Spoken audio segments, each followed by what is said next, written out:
The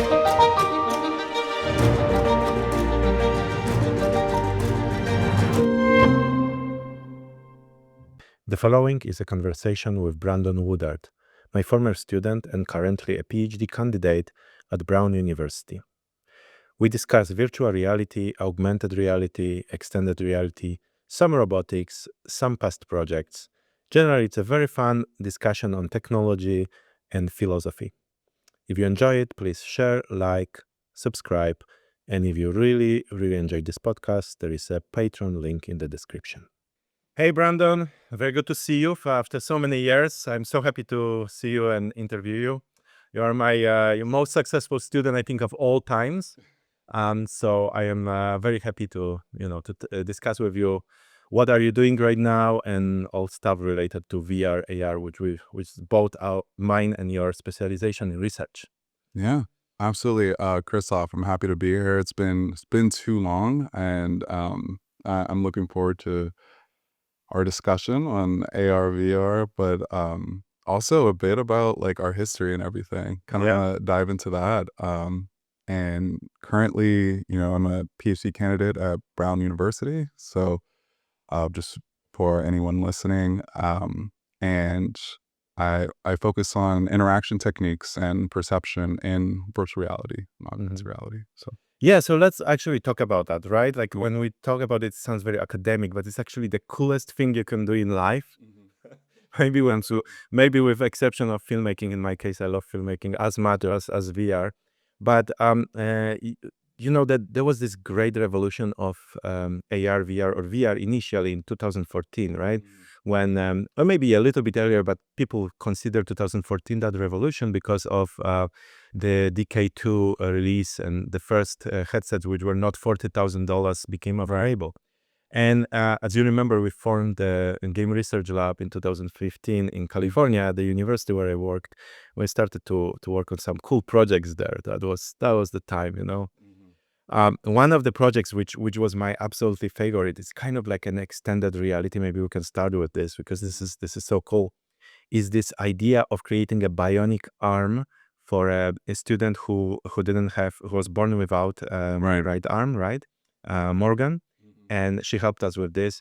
And the idea was that we read the flexion of muscles of the part of the hand, which works, and translate that with machine learning to a movement of a bionic robotic arm. And you also worked on it, right? So yeah, that was a pretty exciting project, and I remember Morgan, and I was working on that with Alyssa at the time, if you remember Alyssa and Christian and you, and it was a project where we were trying to, get this 3D printed robotic arm, this low cost robotic arm, working for people without, like their arms either born without it or amputated or something. And that was a really cool project because it made you sort of feel like we were building towards like this cyborg era, but with this sort of extension of their body. And I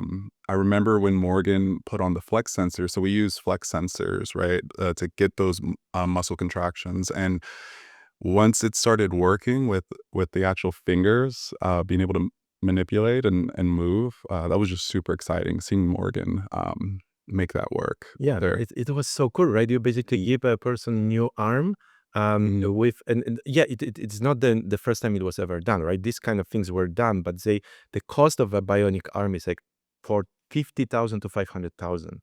Yes. And this would cost like what? Maybe 100? Well, maybe with the servos, okay, maybe 200. Yeah. Right, so Yeah. it was a really low cost. It could be democratized, could be Right. accessible to many people in the world. But at the end, it just was a research project. We didn't commercialize anything. Which is. But the motors were super cheap. I know. Maybe we should have thought more about commercialization. But that could have been nice because at that time too, that was only, what was that, 2017, I think, right? Yeah, I think so. I don't. 2017. I think at that time that was such a new and novel thing. Recently, I've been seeing more startups like with approaches towards 3D printed limbs or prosthetics, and so yeah, maybe we could have We caught that we wave pretty started early. early, some We did, just a little bit, just a little bit. But I think yeah, that's an exciting space for sure. yeah. And yeah. You know, one of the biggest mistakes you can make in startups is to start too early. That is my problem always. Like, I come up with some idea, I do a startup, and there is no yet market for it. It's like 3 years, 4 years too early for the adoption, and then somebody else does it 3 years later. I'm like, this is my idea, but ideas are cheap. And then they succeed in and get everything done because there's already, like, for example, people are aware that something like this exists, right? Yeah, Like, you need to know that you want it before you get it, and exactly. it's very difficult with a small budget as a startup to like spread the news about something completely novel. Right. Yeah, and I think that was, I mean, we see that even with larger companies. I think that was something that Meta was essentially trying to circumvent. It's like, how can we get around this issue of people not really knowing what VR and AR are capable of, and so they put so much money and pump so much money into like Meta Reality Labs to really push the technology forward. And it was interesting their approach in taking that because, and I think it worked out to an extent. I think without them, or without that approach, we wouldn't have seen all these low cost headsets because, like you said before, they were so expensive, and now you can get a Meta Quest 3S for um, like 350 if Yeah. especially on eBay if it's used a little bit. So Yeah, I agree. And the surprising for me, shocking thing about Meta mhm. was that I always thought about Facebook as like super closed code, protective of the IP, never touch our stuff or we'll sue you company. And Meta Meta, which is Facebook, Yeah, for the multiverse is, and for AI, open source, use it, yeah, develop on this platform, we will help you. It's actually very surprisingly friendly for it is. I think they have to be, because if they don't build enough metaverse ecosystem, they can't succeed. So Right. this is the way to do it. But I'm surprised that they went this way, and that makes it very possible. Yeah, I think it's a good model to have as well because it brings a lot of value to open source and the importance of it. Because when you open source something, you can really sort of open up a new market that way. And I'm really into open source, so I think it's nice to that other companies or institutions sort of see the value in it as well. Mhm. But yeah, definitely. Yeah, my dream is to interview a Lacun. Yeah, Basically, one day, like when I have enough subscribers, I'm going to interview him about the machine learning. He's a head of machine learning at Meta. yeah, So yeah, that would be so cool because his views are like about this connection between metaverse and LLMs. right. He's very not negative, but like conservative about what LLMs can achieve. I don't know if you saw recently, he was saying that he's no longer interested in LLMs because of the inherent limitations of how they understand the physical world, Yes, which is true, right? right. So it's cool. Like this is not this hyped perspective. Like Yeah, Altman is like, "Yeah, AGI is coming tomorrow, or it's here already. Be scared." right. It's more like, yeah, well, it's useful, but wait, like that's not the architecture which will actually lead to AGI. Yeah, So yeah, I agree. I mean, there's obviously limitations as far as the spatial domain, when it yeah, comes to LLMs, and we're kind of seeing, um, I don't know if it's like a comeback or anything, but we're kind of seeing like RL sort of, you know, resurge its or come back in a sense because people were very hyped up and into LLMs, but when it comes to actually like learning things spatially, yeah. all these robotics companies and initiatives are using RL for that. So I think it'll be a combination Uh-huh. of LLMs, reinforcement learning, and Yeah. we'll kind of see. But yeah, I would say I have a pretty similar viewpoint as Lucan on that. Yeah. I'm actually interviewing a professor of mathematics next week Mhm. who discovered something super cool. I don't want to go to too much detail because he will talk about it and he understands it better. But what he basically discovered, I would say, to like summarize it, is that LLMs, so he can mathematically prove that LLMs don't really construct an understanding of a concept. Um, and the way he proves it is just completely like out in space. He proves that this basically every concept creates a manifold around it, a multidimensional manifold. Yes. And if you have a homonym, the manifolds crush and they're not the same dimension, Mhm. the dimensionality. So this is this basically kind of shows that this concept, which is captured by the homonym, is no longer coherent. So you can force LLM to because of that to generate some nonsensical things just by using the um, homonyms. And another thing you discovered was that you can construct queries which will retrieve the input data Mm. almost perfectly, which is like, for me, I know some things about transformers, not like I'm not an expert, but for me it was like, what? You can like literally retrieve, because I never thought about it as a memory system. But if you think about it, right, for longer, it's like actually, in a sense, it is, because if you train on the same data enough, Mhm. you will have enough. It's embedded. It's a form of compression, or it's embedded in the trained model Yes. really deeply, right? So, Right. yeah.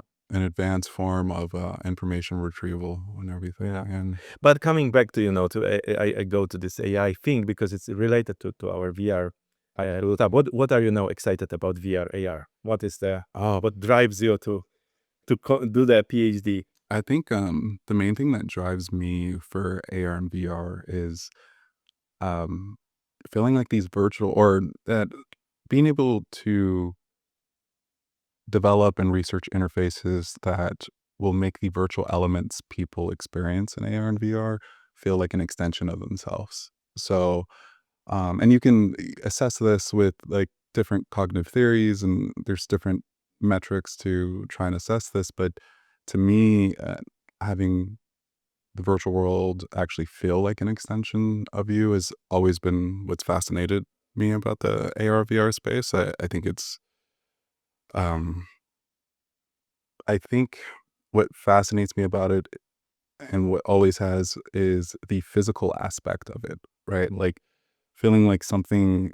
virtual actually becomes physical. And I think in general, that's what's excited me about computer science, like the physical part, because then it's like, it's almost like modern day alchemy. Like we're creating these um, perceivably physical attributes um, out of code and design. Yeah. Like it's modern day alchemy. So that excites me the most. But yeah, the It extension. it feels like magic for sure, right? Yeah. And I was even thinking like someone should do Harry Potter spells. Like maybe somebody did. Somebody did. I think I read a Yeah. paper on that. Yeah, like I think there's a paper on a Harry Potter one study or something like this. Yeah, Yeah. yeah, it should be done, right? I always thought about doing this paper. I didn't research it, but it would be super cool and easy, right? You could have in augmented reality, you could have a one, like real physical one, but in augmented reality, you basically implement the spells. So you say something, this is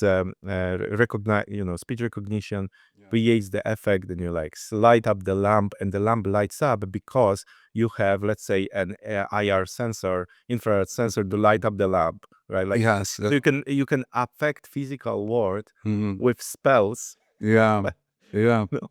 And it could be in AR to make the effect of it could be without glasses or with AR glasses to make the effect of the spell going to the lamp, right? Yeah. So That's actually really cool you brought yeah. that up, because that was a project idea I had a couple years ago about integrating, yeah, some AR interactions with IoT. So basically, yeah, having lamps turn on, having projectors turn on, doing different things with the projectors, cross device interactions. I think that's super fascinating because, yeah, now we're actually like interacting with the physical world, and it's not solely virtual. And then recently, I was just recommended a paper by a colleague of mine, and someone did this. Forgetting his last name, I want to say it's Zing. Um, I'm forgetting his first name, but he did this. And I believe he's a postdoc at Princeton, but he essentially did a paper on this recently, and I think it was presented at Chi, the last Chi conference. So, no, that's very cool. Like the Yeah. integration with IoT, it's super exciting. It should happen, right? Because we Yeah. have enough IoT around. Like, even light switches in this room can be controlled with Wi-Fi. Yeah, So that already gives you the power of doing it. Honestly, the directionality is probably the biggest issue. So like absolutely. pointing with the wand at that light and recognizes is that light, not that light. It's still doable. It's totally doable, but maybe like in a practical application would be a little bit challenging. In lab setup, totally doable study, right? Yeah, So I need to check it out because absolutely. I was wondering. There's Yeah, latency as well, though. That's like a big thing, yeah, right? So like how do we make this like perceivably like this virtual action perceivably like feel yeah. like it actually caused the effect? Because if there's too much of a delay or there's some sort of That's a great. disruption in the network, Yeah, um, it's not going to be believable and it's not going to be fun. exactly. Yeah, Oh, we're not tolerant of latency in HCI systems. right. Like anything above 200 milliseconds already on a computer feels like it's lagging. Yes. If it's over 1 second, you're like, it doesn't work. You start to click like multi-programs, right?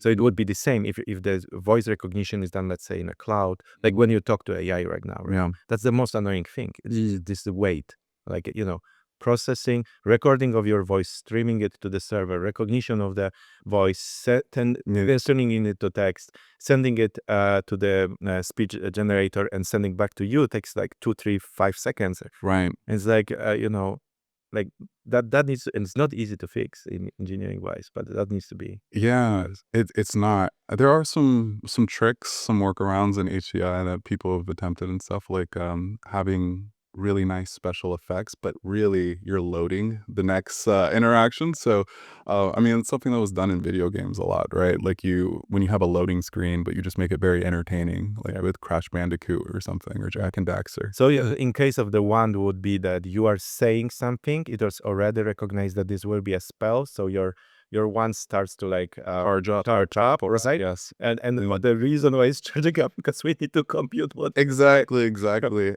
As long as it looks pretty, you can get away with a lot of things. So yeah, it could be a potential workaround for Cool. sure. That's a great point, and we should, yeah, if we ever do that. By the way, this is related to Morgan. So I was thinking about this project with Morgan and how it was cool, but in practice, this project would have problems with the 3D printed robotic arms didn't have enough strength to do many things, like opening, for example, door. Maybe it would allow you to pick up a cup, but this model, which we were using, wouldn't allow you to pick up something heavy. Or open a heavy door, like these doors in universities when you have to like press and then put the body and it's maybe opening. Yeah, So I thought like, why this hand wouldn't be AR? So imagine that everybody wear AR glasses, and it's just very lightweight glasses. You work in them, not like the headset, but like lightweight glasses, which are coming, right? yes. And basically, it is by default anybody who has some form of disability, like for example, don't have a hand. It would be enabled that on your glasses you see their hand as an AR, I like right? And they see their hand as an AR, and that hand functions. Because just seeing it is aesthetic, right? But what if the hand can shake your hand in air, all right? right. What if the hand can open the door because there is a ADA, I think it's ADA, right? The required chip which automatically open the door, right? So basically, augmenting the world for people with disability to make it almost invisible. So that it is exactly, it basically puts them on equal footing with people who don't have this disability because they can literally do anything. All of these things which they couldn't do, can do as if they had that hand. Right? Of course, it depends on disability, depends what kind of disability you have. But for example, the hand would be a good example of that, Absolutely. That's a great concept and idea. Yeah, I can imagine a very cool study where you have like a lab environment, but really you make it look like a indoor household environment with just like IoT integrated everywhere. And like, let's sort of see how people, who are missing limbs can interface with that. Yeah. Because even just on a more personal level, just having their own home tailored to them, could be very powerful. That's a good. Like we don't necessarily need to have it everywhere right away, but there's a lot of customizations that Yeah. people have in, you know, in their own home environment, even for like people who use wheelchairs. Like there's a lot of different ways people have their home set up. But yeah, I think this could be a really cool Yeah. environment. It's kind of like what we did with this flex sensor as the next project, which was after trying to do the hand, we actually put, and there was a project about the virtual university when you go to a class in VR, and that VR class is actually a real class running. Remember that? And you were the professor in this class. Yeah, we see that was prediction. That was prediction. Yes. We recorded that you as a professor, and you were an undergrad student back then, right? Yeah.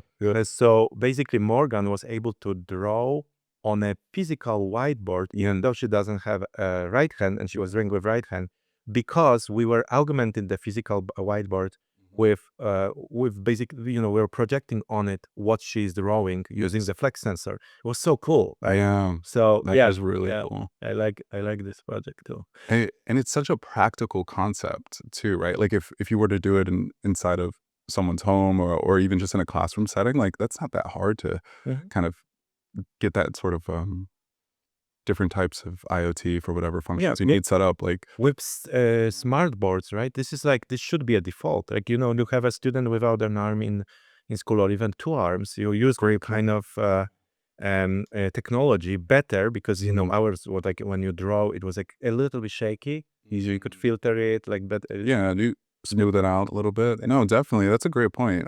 Smart boards should totally have that. There. It's already there, right? Right. You just attach either one device and device.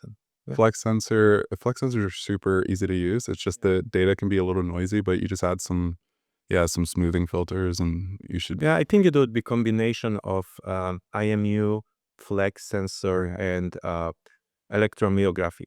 If you do this fusion of these three, you can get, each of them have noise, but they have different noises. Right. So you could get like really high quality signal from that. Yeah, and myoelectric sensors alone are pretty good, at least for just direct input and output. Things that are discretized actions. I think myoelectric is pretty solid for that. You were right, because there was even a device, right? Yeah, It was a Myo. Yes, there was doing that. The Myo band by Thalmic Labs. Yeah, I remember because we worked with that a little bit back in the day. There was yeah. So I think for discretized functions, but for continuous, I think your concept of integrating all three. Oh, that's a good point too. The discretized function, because it recognizes kind of the peaks in myoelectric signals. Exactly. And Flex gave us like really continuous signal. Yes. Yeah. Exactly. I hope people will understand what we're talking about, because we're totally like technical on. Oh, we are getting pretty technical. Yeah. But it's cool. Yeah. So ideas are cheap and executions are what matters, right? So I don't mind sharing all these ideas, because if someone makes it, then great for society. It will help people. Maybe somebody even makes a startup from it. Go for it. Absolutely. So yeah. Yeah. No, definitely. It's great. But you kind of touched on this concept of extending yourself into the augmented reality, or mixed reality, if you prefer that term. In this case, it's better probably. As a positive concept. Sometimes this is referred to as a transhumanism movement, and it has negative connotation. So what do you think about it? Like, do you see transhumanism as positive, negative, or mix, or like, what do you think? I think generally I'm an optimist, so I do think positively of it. Obviously there's ethical considerations that will come into play that are very important. Like, think about the new age of hackers, right? And what if people can begin hacking things you're highly dependent on in AR and VR in the future? And we need to think about those implications as well. Like, sort of, what are we going to do about the dependency on people or people will have on these virtual worlds in the future, and how are we going to protect them? It's very important. But I think overall, you know, there could be a net positive for it. Like when we think about your example with like Morgan, and how she was born without an arm, and making things more accessible for people like her, and also for therapy. And there's been a lot of strides with VR and exposure therapy for users with PTSD. Like, Yeah. uh, I think mental health, especially, will benefit a lot of people, or will benefit from AR and VR. Um, and well, obviously, if implemented with positive intentions, obviously, I think we need to be aware of the other side of the coin, that mental health can also be negatively affected by AR and VR, because now it's like, think about cyberbullying in AR and VR, things that feel more real now. Like, what are we going to do about that? What are we going to do about kids who are in these virtual worlds but are being cyberbullied there? Like, I would be concerned for those kids. So we need to figure that out. But overall, I mean, I think it's I think it's super fascinating. I think like another fascinating concept is like teleoperation for uh, space and space travel. Like, we don't necessarily need to throw humans into a wormhole to end up in another galaxy. Like, we can send a robot maybe that's, a little more compatible, and just teleoperate it as if we were in its body. I think that's just super exciting, just for the human race, for the so yeah. Yeah, that's true. Or another, I am more for people going there into the darkness, and but in person, right? Because I want to be one of them. Fair enough. But I want to come back, and it has to be fast, not 20. Fair enough. Fair enough. So, yeah, but what I mean is, like, for example, trip to Mars, right? Or even or trip to some asteroid. This takes forever. You will literally get crazy. You are Yes. in a metal tube, few meters by few meters, for months. Yeah. Other people, if you don't kill each other, that's like an achievement already, right? Yes. And there were tests of that, right? People are testing like long-term enclosure, and it affects your mental health. So I thought VR is actually a perfect solution for it. Like basically the holodeck, right? You are in this tube, but let's say you can have a very high quality experience of having a hike in the mountains, Yeah. right? It's almost indistinguishable, or preferably indistinguishable from reality. Then you can walk the hike in these mountains, even though you are on a spaceship. I think your mind can be tricked to believe that you are in these mountains. I agree. I will not get crazy. So I completely agree. That's also funny you mentioned that, because I had recently thought about something similar for uh, people in the ISS, and how we can make their world feel expanded with like AR and VR. And yeah, we can sort of have some sort of holodeck situation, really like Star Trek, and I think they can spend a longer time out there. I mean, we just heard about those astronauts too that were in space for much longer than they yeah. needed to be, and maybe they could have used that to kind of spend a longer time there, but also for like training as well, and like keeping their muscles in shape and their bones intact, and also their eyes. Like, if you can, because now we can have these cameras that are reading our eyes, and can gather information on our pupils and everything. And maybe we can actually like assess like eye health, and like training your eyes so you can like stay in space longer, because when you're in space, there's an issue with fluid in your eyes, and uh, that gets altered significantly when you're in space for quite some time. So Mhm. yeah, there's also that as well. Yeah, there's endless applications. So much. So people think, generally, I think people think about VR as like, oh, this is for gaming. Oh, this is really weird. I'm in a different world, and I'm isolated from this world.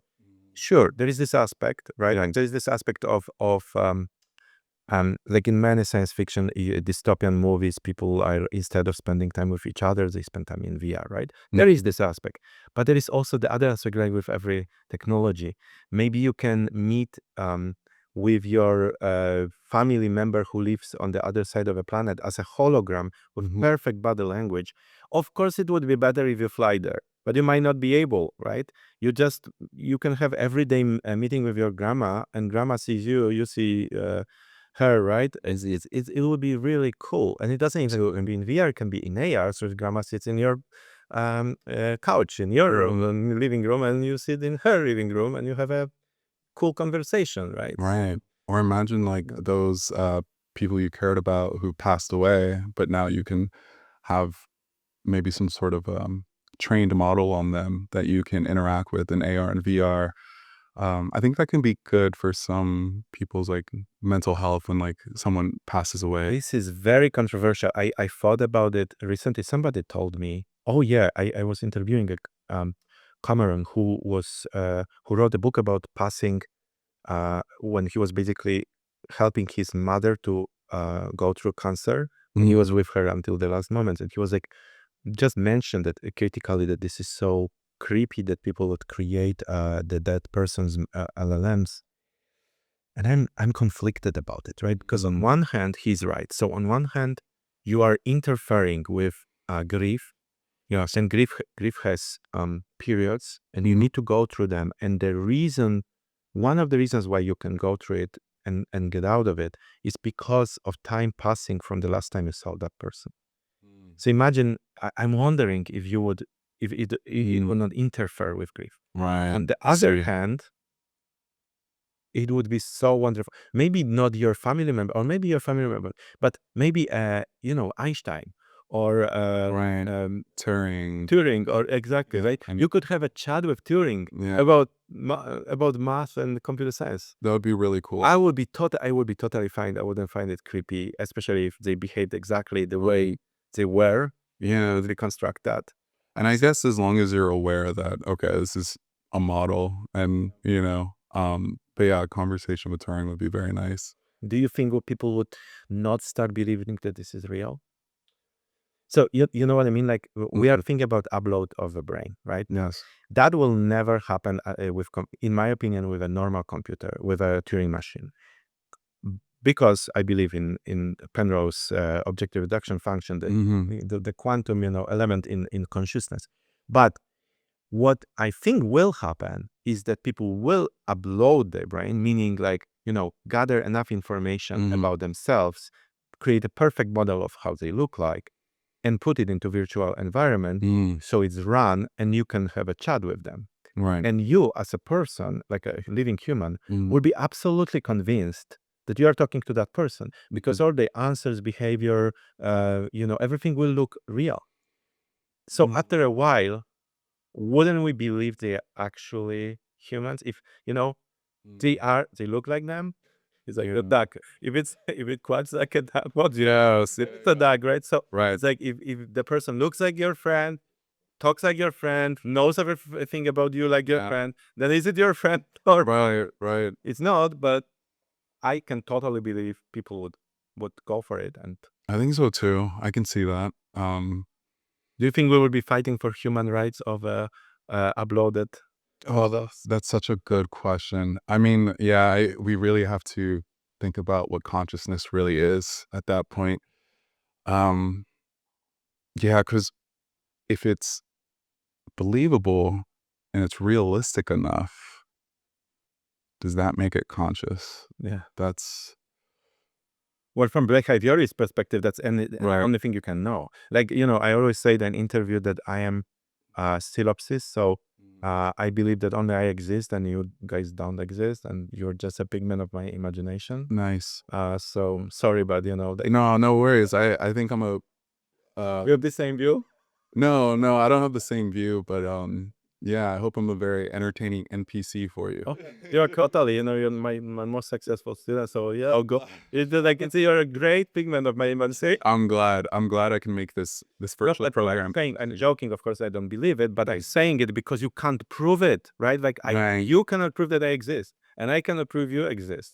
There's no objective proof of anybody else than you yourself thinking Yeah, of their existence, because it could be all simulated. So absolutely. why, from this perspective, if I see a hologram Mm, of a person who speaks exactly like my friend, what is it, honestly, the difference? right, What if it also creates a field which I can touch, and then when I touch the hologram, it actually feels that I'm touching it? right.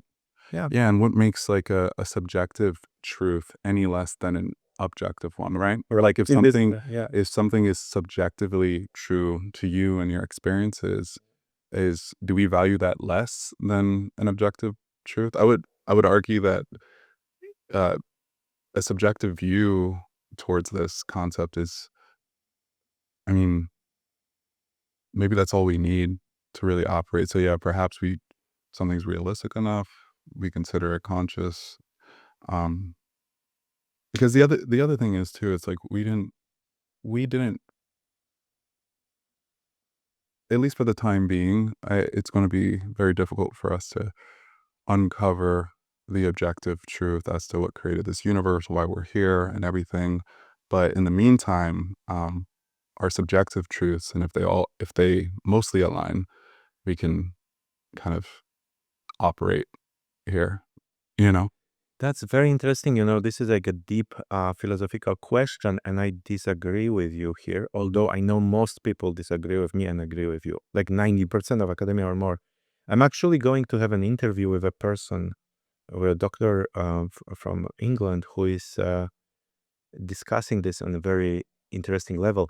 So I agree that subjective opinion should be valued, and if you want to believe that that hologram is real, you have the right to do so.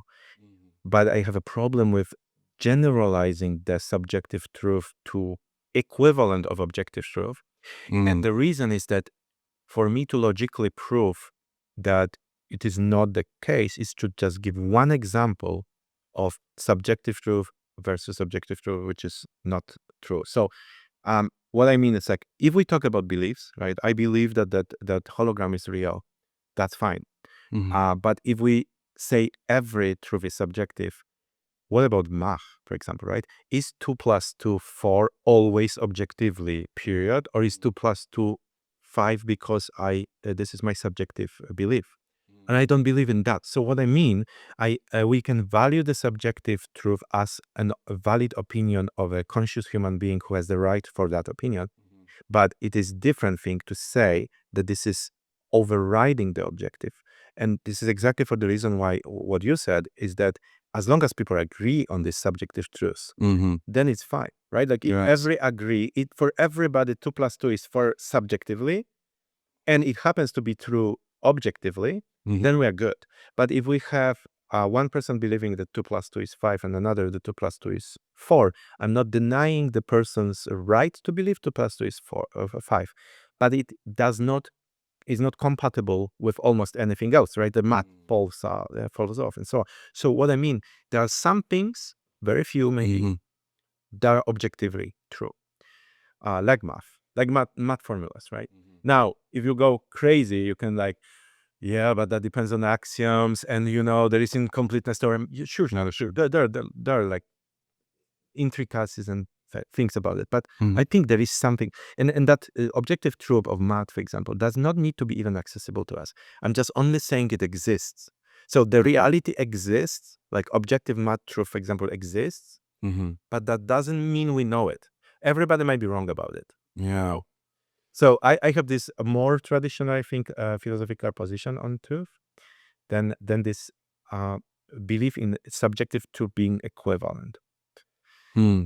But you think more that this is not equivalent, yeah? I would say. I think, I would say I think there's a middle ground.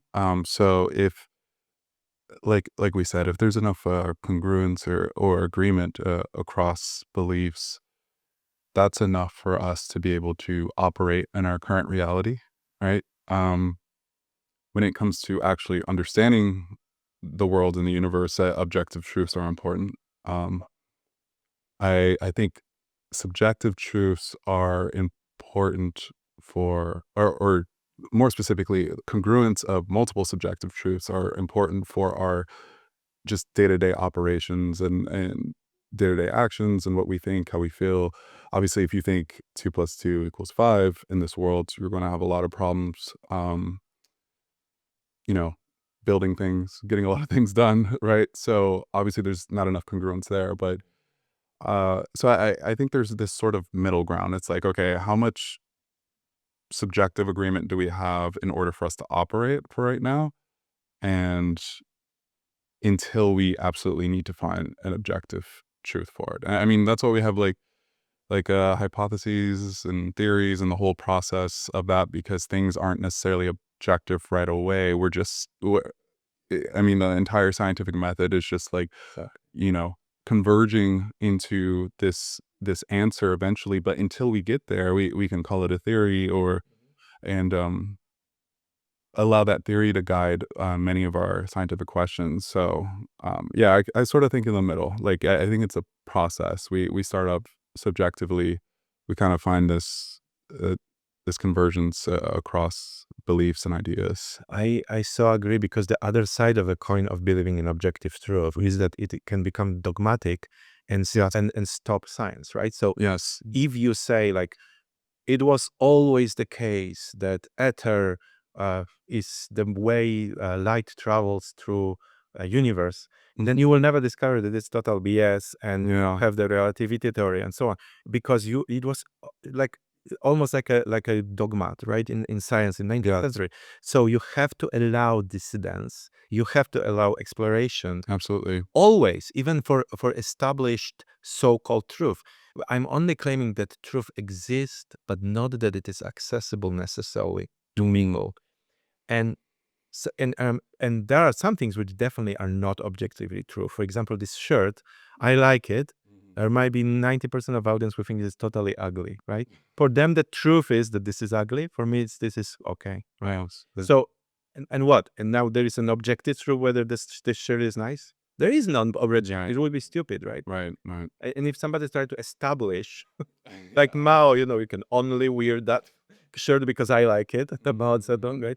So I agree with this, but I mean that I only mean, this is the realist perspective, that I only mean that the objective reality does exist. Yeah. It might not be accessible. We might know something about it, like 2 plus 2 is 4, or we might discover, it seems obvious that 2 plus 2 is 4 and period, right? But we also thought that, of course, things exist in one place at a time, right? Obviously, like this cup is here and then it is here. It cannot be here and here in the same time. Right. And then we have quantum physics. They have quantum. Actually, did it. Yeah. And it's real, right? Like it's not mathematical model, it's real. Superposition is real. So we don't know what is actually, sometimes we don't know what is actually true, even if it seems obvious. Yes. And my like holding block is math. I don't think we'll ever discover that 2 plus 2 is not 4, but ever say never. Yeah. Yeah. We'll see. We'll see. But I think for now it works for us. So let's use it. It works for us. No, that's a great point, especially with the quantum physics example. Yeah. Do you think, coming back to this transhumanism idea, so you're techno-positive, basically, techno-optimist, you would say? For the most part. Yeah. Yeah. Like I think it's important to be aware of the negative sides of what we're doing, because otherwise you're just entering the field or the subspace just with ignorance. Like we need to be aware of the negative aspects on society. But what drives me is techno-optimism. Like I don't wake up every day and I'm like, oh, VR and AR are going to destroy the world. Like, otherwise I would get nothing done, right? So what drives me is the optimistic views towards AR and VR. So yeah, that's interesting. So is it like 100%, or it's like you think AR, VR, like AR, VR, AI will most likely bring positive changes to the world, but there is a 10% chance that we will all die. Or you have like, no, it's all positive. I think it's a net positive. It's hard for me to put a percentage on it, but it's because it also depends on like the specific application, right? Yeah. Not something as broad as, just the fields themselves, but I think overall, we'll have a net positive from these tools. There will be negativity and there will be bad actors, as there is with every technology, right? But yeah, I think overall it'll be a net positive for humanity. Um, I mean, even with AI and like AI, for example, and LLMs and ChatGPT and everything, I think overall it's a net positive, right? Like it's helps people, but it also allows information to be very accessible Mm-hmm. as well to people. Like I remember when I was a kid, you would have to pay so much money for like a tutor, and you know, a lot of parents can't afford a tutor. And I'm not saying ChatGPT replaces a human being at all. Like I don't think it does, but it's a better starting point for receiving some assistance with like a mathematical concept, for example. Um, if you can't like afford a tutor, you know, and I mean, you can use it for free, but if you want the advanced models, you pay $20 a month, and tutors can cost like $150 an hour, you know? So I think overall, like access to knowledge and information is a good thing. And so, yeah, I'm techno optimistic about it in Yeah, that way, that's you for know? me. It's like almost like a Manhattan Project. So Mm, I believe that atomic energy is very positive. So it's a mm, clean energy and very pro atomic energy. I also believe, and this is very controversial, but this is like kind of historically proven, that the development of atomic bomb is actually the reason we have peace between big countries, big mm, empires, right? Because until then, everybody was just killing each other because you could kill each other for weeks, months, years without eliminating completely. Now, the war between, let's say, China and US is impossible. There cannot be an outright war. There can be mm, localized proxy conflict, but not outright war because neither side is suicidal. So nobody will actually do it. And that's why we have peace for 80 years. Like I know people will say we don't have peace. Well, look at the history. It's incomparable. It's incomparable. Like even Vietnam War and even Iraq War, all these wars, Afghanistan, are nothing compared to what was happening throughout history. Like when Genghis Khan, killed like 20 million people or 50 million people living in the world, right? Of 100 maybe. So this technology is super dangerous and has very positive um, overall impact, mm, even though it puts a tremendous risk. There's like the Damocles sword hanging over our heads all the time because some power, some president of some country might get crazy yes. and press the button, things like that. So I think AI is a little bit similar, assuming not the current AI, but the future AI, the super intelligence. Generally, likely very positive, increasing productivity, bringing um, abundance.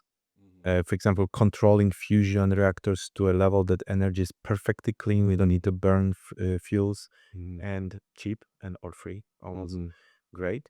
But there's always risk that someone will, that it will go completely crazy, right? Completely bad. So Definitely. I never thought about it like that. Like, regards to, um, like just the Manhattan Project and how that's affected modern day conflicts. Yeah, that is an interesting point. it is controversial because I'm basically claiming that atomic bombs create peace, right? Most people are mm, super scared of atomic bombs and think it is the worst thing ever happened, right? And there is a point in it because if it ever happens, mm-hmm, all of this was not worth it, right? right. It's better to have wars when million people die than have a atomic war when everybody die, Mm, right? But until that happens, it creates net positive that there are no big conflicts. So, mm, like for example, why we don't even have to negotiate with Russia? Like I'm so pro-Ukrainian and so anti-Russian, right? Why do we have to negotiate? The only reason we have to negotiate is because they have atomic weapons. If they didn't, mm. no one would do it, I see. right? So it forces unfair peace. It forces it, right? I see. And forces it because there is no option. Right. So Right. yeah. Yeah. Hmm. Okay. But yeah, I guess like, yeah, that's how you frame it. Everything is how you frame it. Yeah. Like, everything is just a narrative. Like we You're were talking talking about, about there it is. like we were discussing earlier before we started. Everything is how you've. It's all about the narrative. It's all about perception. Everything in life is just like you can make the perception more optimistic, and then it becomes an accepted thing or accepted truth. Or yeah, yeah. Do you think that if narratives are too negative nowadays? And I don't want to refer to current politics. That's not the question. I'm talking overall, right? Like the narrative about the world. Like there is a prevalent narrative Hmm. among many people, and not you clearly, that the world is going to hell, that everything is collapsing, that everything is going to be destroyed. For example, that the climate change will completely destroy the planet, Yeah, things like that. Like you don't need to be a climate change denier to believe that at some point the problem will be so severe that we will have to invent technology to address it, yes, right? Instead of believing that the problem is so severe that we all die. You don't need to have this like this super negative perspective, and yet it feels like people do have extremely negative, or plastics in microplastics in ocean. It's a disaster, right? It's a yeah. It's a nice disaster, topic. but we assume that it will never solve it. Well, but we will. Like Yeah, we shouldn't dump plastics to the oceans right now. Stop it, right? yeah, But since we already did, we need to clean it up.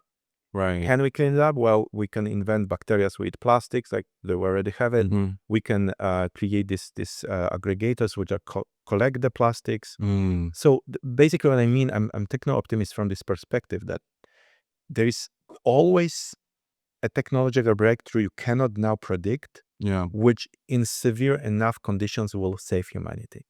yeah. So that's why, like, o- optimistic. Do you feel like it, or you are more negative on the negative side? Um, yeah. I mean, I think it's powerful. I think it's more productive to adopt that perspective, that viewpoint. Positive. Like, yeah, more of a positive perspective. It's just like with microplastics and everything. I mean, instead of just accepting defeat or anything like that, and completely like not looking into that. I mean, we can still make smaller strides towards that. Like, sure, we may, depending on the type of problem, we may want to reallocate, uh, you know, how much attention or effort we're putting towards it versus other problems. Maybe there's a reallocation of things, but to completely just say like, oh, it's not possible. Like, I mean, that's just so so demotivating, and I Mhm. feel like it's just unproductive to be negative. That's why I try to remain an optimist towards these things as well. Mhm. So I agree. I think we should start adopting those more positive narratives towards these Mhm. problems on the world. I so agree. Or I think like there's too much of it. I see it in the younger generation, right? So, um, I felt like in 1990s when I was growing up, we were very positive about the world, at least Mhm. in the East, because we just got free, right? Yeah. We're like enthusiastic about the future. We'll Mhm. like colonize other planets. We will clean up Earth. Everything will be perfect. Mhm. Everybody will be able to afford everything. Mhm. And then it became like extremely negative. And I'm not denying problems. That's not the point. It's like Mhm. if you sit, if you have a problem and you see like I have a problem, I will never solve it. Then you will never solve it. It's Exactly. self-fulfilling prophecy, right? Right. But if you have a problem and try to address it, then you might not solve it, Mhm. but you might solve it too. Exactly. So Exactly. just try, right? Yeah. Exactly. And I saying something is impossible, I think is completely just kills curiosity. Like I think having more positive outlook is the very core of science and being curious. Because if you're told that something is impossible, um, and you believe it, then you're never going to look into it, right? Mm. But I think it was always the greatest scientists or innovators in different domains that heard something that, or they were told something was impossible and they went ahead and did it anyways. And so I think that positive outlook is important. But perhaps maybe even the negative outlooks are important so you can challenge those things and you know what to challenge, like No, and you need to be aware that the problem exists. You cannot deny the problem. right, Because that's also not a solution. right. Like there is no microplastic in ocean. This is all Yeah, yes. yeah. Else then you will never do anything because in your opinion there is none. Yeah, Yeah. yeah. So it's all a balance, right? Like how much negativity and optimism we have. But yeah, no, it's interesting. How do you see it in academia, like at Brown University or wherever you are? Do you see people being now kind of like excited about the future or negative? Because in my subfield, in communication, people are negative. In humanities, people are very depressed, negative. Everything is like in film and everything. in film. Yeah, all the films, documentaries are about problems, about disaster, about like everything is collapsing. It's very, very few. And it was always case of art, right? Like Yeah, this is common for artists to, because it's kind of boring to like do like a happy, yeah. I mean, we need moody artists. Yeah, exactly, Right? right? It's very But essential for great. but in computer science, yeah, how is it right now? Like, do you feel like the colleagues are like excited about the future, or like Yeah, it's all bad, going to be bad forever? So. I would say at Brown, and definitely a lot of excitement, Mm-hmm. especially in computer science. I think everybody's pretty excited. I think there's specific domains like ethics and AI and everything where they're excited about correcting the problems, like Mm-hmm. regarding fairness with AI and the potential harms. Like, of course, they're not excited about the potential harms, but they're excited about fixing it, and they're super passionate. Like, I have a really good friend, and she was working in AI and ethics, and her stance on things are very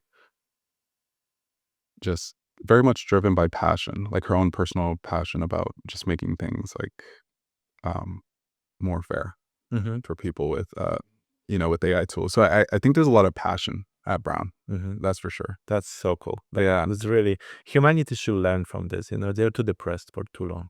Yeah, yeah. Maybe. I know down the street at RISD we have some moody artists, but I mean they're incredibly talented. Yeah. Yeah. So I think the moodiness works for them, and they kind of just have such a cool style to them. They embody this moodiness and it works for them, and I applaud that. Like go for it. It wasn't always the case. Like, Vincent van Gogh was depressed the whole life and so on, right? So He it was. has to be like this maybe for artists, but I mean even humanities. I mean like, professors of history, professors of communication and so on. Everybody feel like, like this is the last generation movement almost, It is very, very negative. And I noticed that because I switched from computer science to communication, right? So Yes. Yeah. I noticed it. We were in computer science, we were like generally techno-optimists. It's a little bit a crazy scientist idea of what if I press this button? Oops. Yeah. Right, it is a little bit, but there is now more awareness. So what if I press this button? Don't press, think about it, Yeah. and there's more of that, right? But in humanities, it's just all, like for example, LLMs, right? Like I think 80% of LLM will be positive, 20 might be disruptive, temporarily, maybe permanently for many jobs. If you talk to my colleagues, they will all be like, "Oh my God, this is like the worst thing ever." Like, but you don't need to fill out this form anymore and write the report. It's automatic. Oh yeah, everybody will lose jobs. And I was affected by it in the past. I'm now kind of recovering from the LM depression. So good. Yeah, it's true. It's true. So you don't Yeah. feel it. Yeah, it's like good. I mean, there's absolutely the part about like losing jobs and in an industry like smaller teams are doing the same amount of work as larger teams in the past now because of LLMs and that integration. I yeah, it's interesting. There's obviously a trade-off. The job market is definitely an employer's market right now, so it's not super friendly to new grads currently, but, yeah, I'd say I'd have mixed reviews on that, but yeah. Speaking of, humanities though and everything, I brought a little gift for you. It's a small gift, but Cool. it's something that, um, I think inspired you at one point, but you also were the one that recommended this, author to me a long time ago, and, so I just got you a copy of Solaris by And Stanislaw Lem. oh my God, you have no idea. So Stanislav Lem is my absolute favorite science fiction writer, I remember. and I read all books Mhm. except for Solaris, which Really? is the most famous book. And the reason why I haven't, because I wanted to watch and I haven't the Mhm. famous film. The film. Right. Yeah. I wanted like to read it and then watch the movie. So now I have Now you have a Okay, copy. this is so That's cool. that's actually This is so cool. that's great to hear that you, I have didn't read, read it yet. I read, I would have thought you you know, I would read have. his like essays, like everything. I Yeah. love him, but I haven't read that one. I What a super cool. Yeah, he's I mean, extremely talented. Like Stanislaw Lem, the way he writes is, so descriptive and believable. He's an amazing sci-fi And fun. author and funny. Right. Yeah, he definitely knows where to throw humor in, but also the translators as well. I mean, This is his son, I believe, you know. His oh, son really? translates it. Thomas Lem, if I'm not wrong, who is Polish, but he That's speaks perfect. English on the level. Oh, okay, that's Yeah. perfect. Yeah, we need to check, but I believe so. Yeah. Did you read him originally in Polish? Yes, I read both versions because honestly, for some Mhm. things, I like English better Oh my god. because the neologisms, he's inventing tons of words, right? Yes, yeah, In English, they are sometimes so cool, like they are really pretty cool. Yeah. So yeah, it's a wonderful gift. I would definitely read it. Well, I highly recommend Solaris. It's a great read. It'll have you hooked after the first 20 pages for sure. It's Yeah. so I don't want to spoil anything for you then, but it's yeah, highly recommend.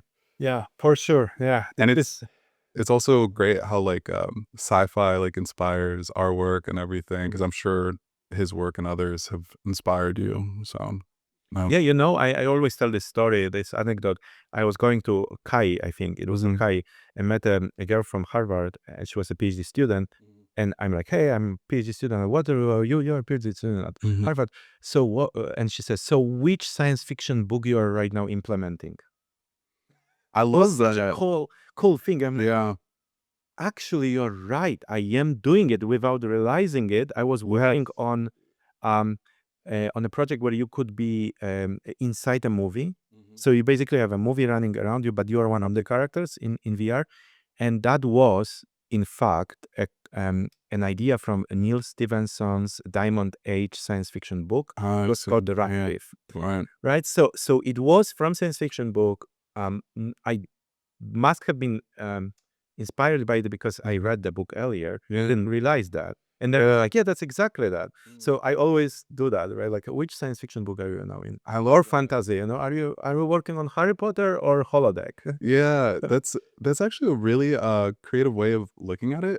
Because as you know, with some like Chi papers and everything, they or HAI papers in general, they start off with like a narrative and even sometimes a quote in like their introductions, and it kind of guides like the entire paper.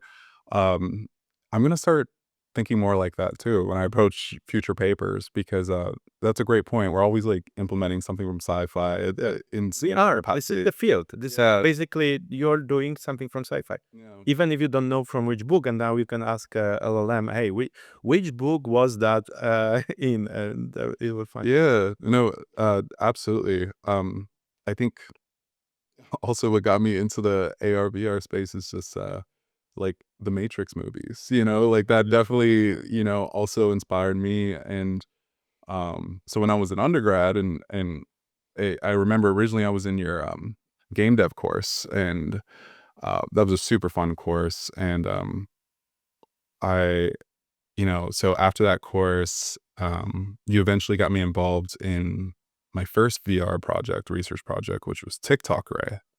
Yeah, with Daniel. And that was such a cool project to me, like to be a part of that and using a smartwatch to interact with things in AR and VR. And nowadays, like the IMU data you can capture from a smartwatch off the shelf is so nice and super precise. But it I just felt like I was creating the matrix, and Yeah. it's just such a nice feeling. To You know what I remember about you? I knew you would be super successful because, uh, people generally care about grades and care about learning at the university. But you were a guy who, like, I think it was in CS2, in one of the algorithm classes or something. You only once got like not A, like it was like A minus or something like this, Mhm. and you were coming to my office like, what can I do to get better? Like, Yeah.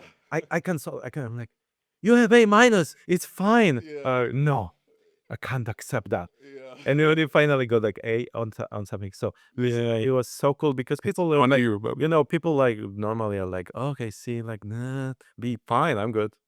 Yeah, So, and then you end up at Brown University, of course, right? Like with this level of ambition and yes, yeah. commitment, of course, right? That's what we need. Yeah, So, that's hilarious that you remember that. You actually just reminded me, because I vaguely remember, yeah, going into your office and asking you about that A minus. I wanted to and bring it to an A. whenever you were standing by a whiteboard and like showing me the solution, which Yes. is wrong, and I was like, yeah, I get it, you understand it, and so on, right? So yeah, it was so cool, and I always give it to as example because I think one of the problems people now have is it's related to this idea of negativity is lack of motivation. Like Mhm. I see many students. I'm at a good university right now. I see many students who are not like. I'm sometimes thinking like you are there, you are in this class, you're paying so much money. Why you don't care about like pushing yourself? You still, you still get good grades and so on. You do assignments, but it feels like almost like a middle school. Like I had to do that. Yes, Like yeah. maybe you had to do that. What you're doing here, it's not mandatory, right? You need to want to do that because otherwise, that's what you will be doing in life. But maybe this is not your field if you don't want to do that, right? Mm. Like something in um, something which is technically challenging and therefore frustrating Mhm. when you do it, but when you finished, you are one of the first people in the world who did it. It's so Yes. cool. It's Right? so cool. Such a cool feeling. It's an Yeah. amazing feeling. Like this TikTok ray which you did. Yeah, It was a fixed original ray casting from a watch. It was the first time ever. it was the first So, time ever. yeah. Yeah, and we had the opportunity to do that in undergrad. So, like, Yeah. that was so cool, and, when you assembled the game research laboratory in undergrad, it was, it was just such a cool opportunity for undergraduates to do research under you, And Christian and Eckhart. Christian Eckhart. There was, No, especially, and he also always kept things fun. yeah. He was Yeah. Christian was amazing to work with, Yeah. and he had very good or very high emotional intelligence as well, like as far as just understanding people and everything. And but yeah, no, that was such an exciting opportunity, and I think basing the whole, I guess, philosophy or motivation of the lab, where we're taking these concepts from game development and applying this towards research, I think is a very powerful narrative that you and Christian drove home, because it's like we were discussing earlier, it's game development is very much a sandbox for a lot of these research concepts and technologies we want to pursue. And it's the best sandbox at game dev. But going back to Drive though, and what you were talking about, and Drive is an interesting concept, right? Like why are a lot of people demotivated? What is that mental block that they're dealing with that's preventing them from being motivated? And then it's also like, does everybody need to be motivated? Like, what are does everybody need to be ambitious? I don't think so. I agree with that.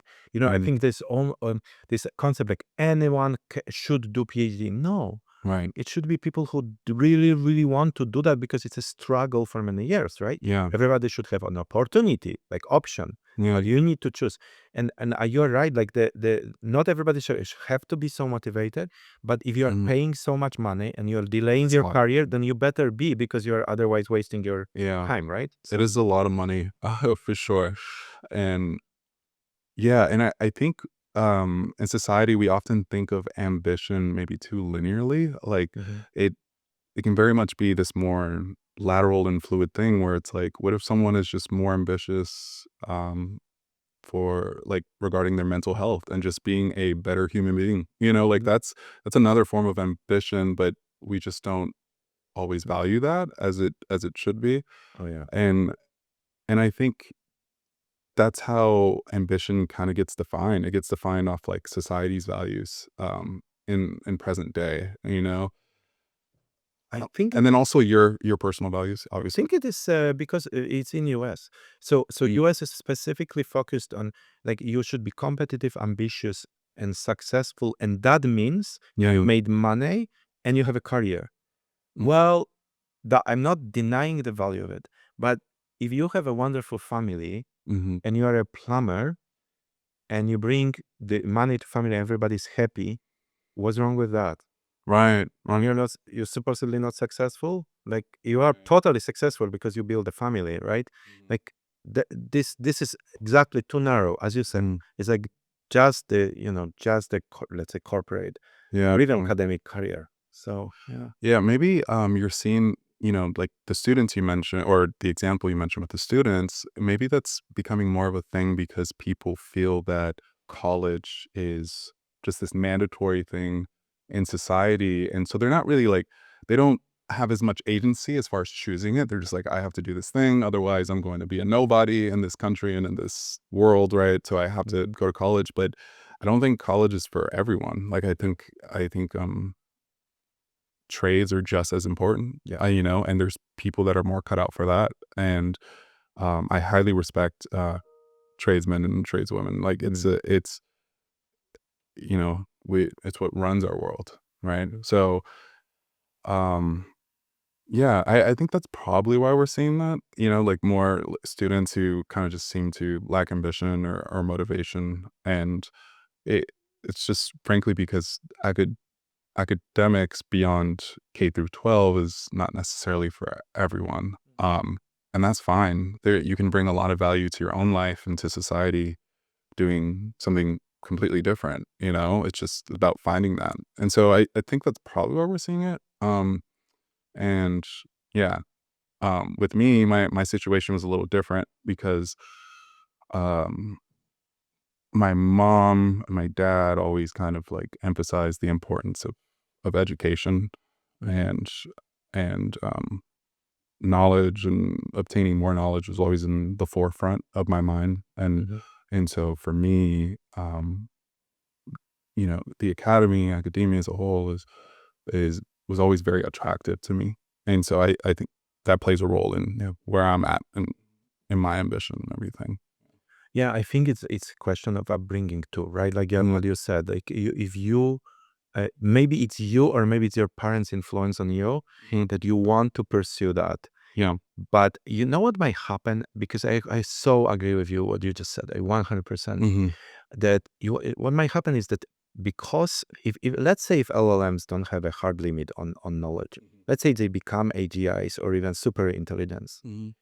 that will kind of put a stop on the necessity of having a degree, Hmm. because it will be only for those who truly want to pursue it, but it will not be necessary, right? Like, you will, like, y- you are probably maybe better off even temporarily for the next 20 years, and not next 20, but from 10 years until 30 years from now, in 10 years, maybe you are better off learning trades if you enjoy that, and until the robots replace that work, right? Mm. Then learning accounting, right? Like, Mm. you would learn accounting because you think you will be doing good money. You don't really like it, but your parents pushed you because they were accountants, even though you see they're unhappy as accountants and so on. They will be like, why would you be an accountant? LLMs will be accountants, right? So I mean, like, there will be maybe less push for maybe academia will kind of make us come back to what it was originally, which was a bunch of people sitting in a garden and talking philosophy and science for fun. There was no payment for it. There was no benefit of it. There was no even status of that was not really high. Like Socrates was hated in his society. So it was not like not like these people was like the most respected. Yeah. Maybe it would be like like a hobby, Cool. and it wouldn't be that bad because Yeah. people would choose whatever they want to do as long as can be provided for. No, I think that can be beautiful. Like, I've only obviously read about that form of academia in history books or personal memoirs of famous scientists, and it's sitting in that garden, that open garden, without any pressure, Mm-hmm. really allows your mind to wander and be curious. Because nowadays we have the pressure to publish and get grants and fellowships and etc. And that sort of narrows a lot of the curiosity. There's still amazing problems that are, that you can find, but imagine, just being able to sort of sit in that garden and think with your peers and about why we're here and what can we do differently. Yeah, and there would be a group of people who would enjoy it so much. This is Yeah. actually the reason I'm doing this podcast. I don't think I will ever make a dime on it, Okay. but my goal is to have interesting conversation with interesting people. Cool. Otherwise, maybe I would have it, but not for 3 hours exclusive. Right. No, So, that makes sense. A lot of times you hear about any successful project or business or something. It starts off as this is not all the time, but many times it starts off as just like a passion project. Like this person who is working a 9 to 5 just ended up becoming a weekend warrior, and on their time off, they just created this business, or they created this technology or patented something. Like I love hearing about those stories because it's like a passion. Hearing about someone pursuing their passion is just super motivating and awesome. Because although we need money in this world and everything, we like to be free from it as well. So yeah. Yeah. Exactly. And I think it might happen with the productivity of AI. This concept of the a basic income. This concept is created right now for people who don't have money or cannot somehow make money for whatever reason, right? Yeah. But I think it will, if the promise of AI automation happens, there are two paths. One is that all billionaires will have all the money and we will be all poor, dying of hunger. That's one. In my opinion, unlikely. The other one is that everybody will have because of overproductivity, everybody will have basic income on a level which makes you live very comfortably, and anything extra, it's up to you. You can pursue whatever you want. You can be an artist, you can be whatever, right? So I really hope, because the only reason we have to work jobs we don't want is because the resources are limited, right? We have to sacrifice our time and energy to produce something. But if it is all automated, it could be a semi-utopian, there are of course reasons when it could be. And unless there's the first time a possibility of it without going into the terrible ideas of communism, right? It's like, it's the possibility that basically there's enough for everybody of everything. Right. So I really hope.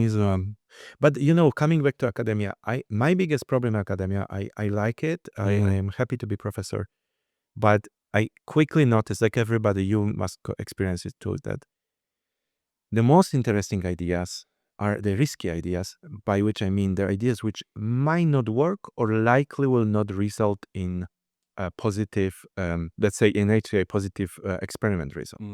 So you don't pursue them, because what you have to do is to publish, right?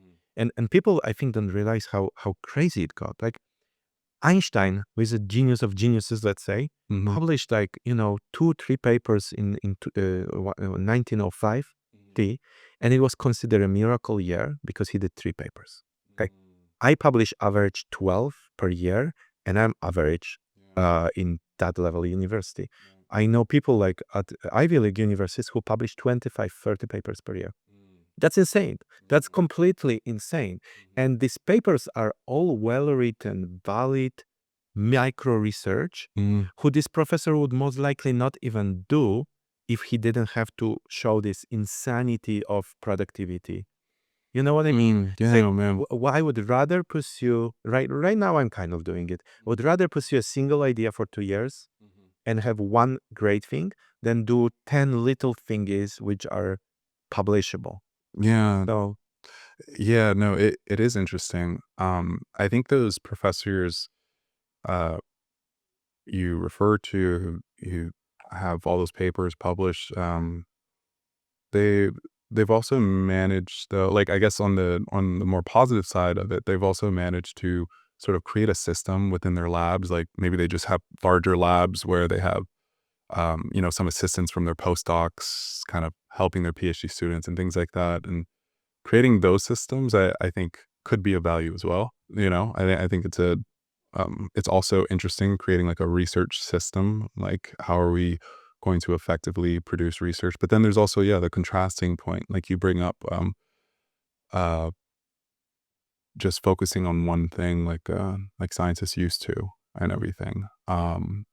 I Yeah, understand what you mean. In my lab at Waterloo University, it was the same. You basically have a professor or two or three yeah, who have PhD students, who have master students, who have undergrads. It's almost like a company. Right. And PhDs, if the professor or PhD student come up with an idea, it is assisted by the hard work of master students. Everybody work hard, but at the end of the day, the professor was originator of the idea, or not necessarily even, but the mm, provider of a space lab and so on. right. Uh, And the just structure, in the like you structure said. and the experience of the doing research and understanding how it is accepted and so on. Yeah. I understand that works as a production of paper factory, and the Hmm. papers are good quality because of that. Hmm. I still, I mean that the original reason for being a researcher is lost there, for the professor at least. Because, for example, at CSUMB, I felt like very nice because I was actually writing the papers and doing the research personally, right? The higher you go, the less you do of that. Hmm. And the worst is, by the way, I recently made this comment. The worst is that some professors will put their name as the first author of a paper they didn't even write. I've heard of Okay? this. It's like so insane. Yeah. Should be like literally out of academia fired, Yeah. because they, they become really administrators of science, not Mhm. maybe there are research meetings, right? You discuss it, but honestly, the authorship is definitely the PhD student Mm. who invented it, wrote it, and so on, right? This is not your authorship. You contributed so you can be the last author, but you're Mhm. not getting the first authorship. But Makes sense. that also means in practice, if you love doing research, you're not really doing research. You're writing grants and managing students. And Right. yeah, Yeah, science administration, that's a good point. I Yeah, that is a good point. There are certain instances where I think, science administration is, like, very important. Like, obviously, we need it, right? We kind of need, like, these structures for science and everything, and it is kind of a fascinating problem too. Like, how do we create a structure for, um, producing novel contributions from a lab? Like, it is interesting. Um, but yeah, there's an obvious balance as well, right? Like, where if that's all you're doing, where's a sort of science and curiosity there, and are you taking the time to really explore that, right? So you kind of need the other side of it as well, where, yeah, you're sitting in the garden just pondering upon these ideas. I will also say, though, if it comes to, like, you know, like uh, like accelerated scientific progress, it's kind of good to also have deadlines and a structure as well. So, but you don't want to completely, yeah, just completely be administrative, like you said. Like, and that does happen. I think that's, everybody's kind of familiar with that. Like, that's not a secret. That's the reason why we have that quote, "Publish or perish," right? yeah, yeah. Like it's not a secret at all. So if we have too much of that, it can be just not healthy for science as a whole. So I think you kind of need a bit of both, because I feel like, yeah, if you stay in the garden too long, you may never get anything. You may never get anything done. Yeah. So you don't want to just like hang out in the garden and and then you forget to write it down, and now it's nobody ever saw it. It's very good point. It's like these writers who write a novel for 10 years and you ask them, how much did you write? Oh, nothing yet, but I'm thinking about the ideas, right? But Right. yeah, of course, there is another side of this coin. But I simply mean that, for example, a better example than a Platonic garden would be the Institute for Advanced Studies at Princeton, Mm. which was where Einstein, Gödel, and everybody, all these top scientists were in 1920s and, his time. So how it worked was that there was an administrator, Mm. if I remember correctly, I hope it's true. There was an administrator who was not even academic, Mhm. doing everything, and then there was these professors who were actually doing the research themselves. Oh, Sure, they had super smart PhD students working with them and so on, but it was them. Like they were with a whiteboard and writing this Z equals MC square, right? right. Things. Um, I think it's nearly impossible. I mean, at least on the level I am, Mm-hmm. like the university I am, that I would be able to like dedicate 3 days a week to doing that. Mm-hmm. Not likely. Yeah, yeah.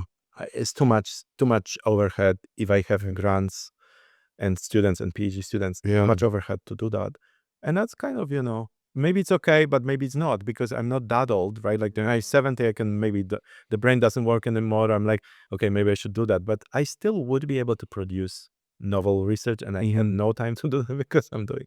So Yeah, I understand. yeah. So your professor, for example, he's or you people they do active research, or they are mainly administrators. The people I know are actively involved in research. Like That's cool. uh, Brown is also uh, I mean, compared to a lot of universities in the U.S., it's also a smaller institution. So I think you get more people that are more hands-on. There's obviously people that are hands-off as well, but hey, from what I've experienced, you get a little bit of both, but there's definitely a lot of professors that are very much involved in their students because our lab sizes as well in the computer science department are relatively small, so that probably helps.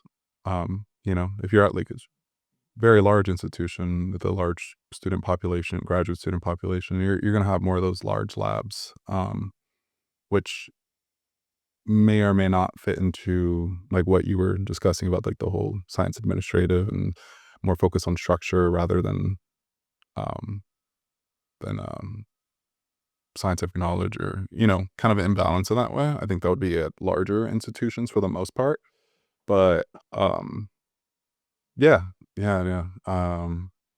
So I would say pretty pretty good balance.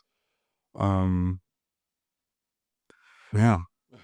Do you want to talk a little bit about maybe how is it to be a PhD student at Ivy League? How did you get there, and how does it feel? How does it work?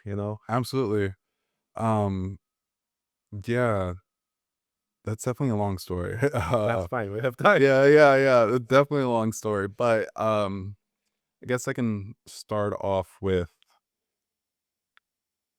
um kind of like why I got into computer science in the first place and kind of move on from there. But basically, um, so my parents, who I like mentioned earlier, have always like emphasized education and um, always emphasized like pursuing knowledge, and it would open up doors for me.